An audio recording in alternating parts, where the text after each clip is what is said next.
At sa ating ulat panahon, bumalik na ng Philippine Area of Responsibility ang bagyong Igme.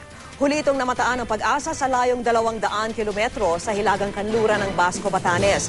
Taglay nito ang lakas ng hangin nga abot sa 130 kilometro kada oras at bugsong 160 kilometro kada oras.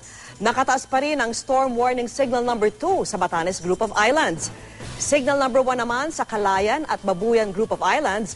Base po sa datos mula sa Weather Central, hindi na inaasahang magla-landfall ang bagyong Igme. Pero pinaiigting nito ang hanging habagat na magdadala ng ulan lalo na sa kanlurang bahagi ng Northern at Central Luzon. Pinapayuhan din na huwag pumalaot ang mga mangingisda sa mga seaboard ng Northern at Central Luzon dahil sa malalaking alon. Sa Ilocos Norte, patuloy po ang operasyon para tuluyang iligtas ang magdinang mangingisdang pumalaot kahapon ng madaling araw. Nakatawag na sa kanyang ina ang isa sa mga mangingisda para sabihing napadpad sila sa Puga Island sa Apari, Cagayan.